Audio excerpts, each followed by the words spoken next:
Le président de la République, Félix Antoine Tshisekedi Tshilombo, poursuit son séjour de travail aux Émirats arabes unis. C'est dans la journée de ce mardi 12 octobre 2021 qu'il est arrivé dans la ville de Dubaï pour la signature des protocoles d'entente entre les Émirats arabes unis et la République démocratique du Congo. Les deux parties se sont retrouvées au pavillon présidentiel de l'Expo Dubaï 2020 lors d'une bilatérale qui a mis face à face la partie congolaise représentée par la présidence, le gouvernement et la Fédération des entreprises du Congo, ainsi que la partie émirati avec à sa tête son Altesse le souverain de Dubaï, vice-président de la Fédération des Émirats arabes unis. Au total, 7 accords ont été signés en lien avec plusieurs secteurs économiques. La non-double imposition, la coopération douanière, la protection des investissements, la création d'une commission mixte RDC-Émirats arabes unis, un accord entre la société EMAR et les ministères congolais de l'urbanisme et habitat et des affaires foncières,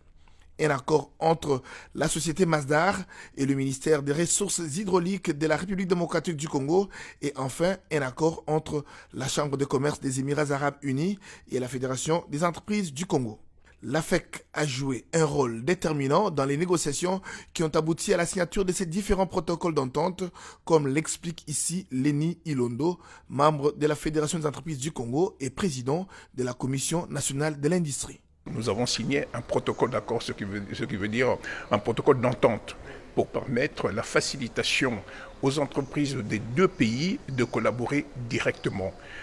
Nous allons mettre à disposition de la Chambre de commerce des Émirats notre base de données. Elle aussi va mettre à notre disposition leur base de données et nous allons permettre aux unes et aux autres de pouvoir se connecter, de pouvoir travailler dans l'intérêt mutuel de chacune des entreprises. Ici, nous n'intervenons pas pour le compte de l'État et il a été bien dit et bien clair que la Fédération des entreprises du Congo et la Chambre de commerce des Émirats vont travailler dans tous les projets qui seront réalisés soit au Congo, soit ici dans les Émirats. Et à ce titre, le président de la République a rassuré la Chambre de commerce et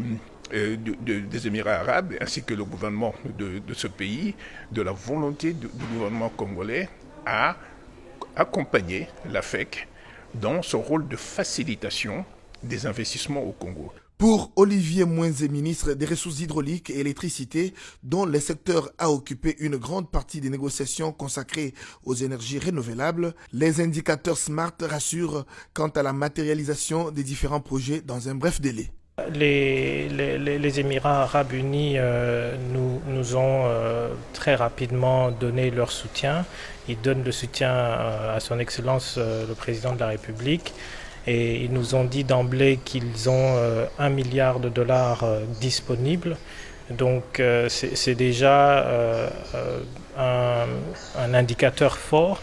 Et aujourd'hui, nous avons signé en présence du chèque, donc c'est aussi un indicateur qu'ils ont vraiment envie de faire avancer les choses. Et ce qu'il faut faire maintenant, c'est très rapidement réunir nos techniciens, que ce soit la partie des Émirats arabes ainsi que la partie de la RDC,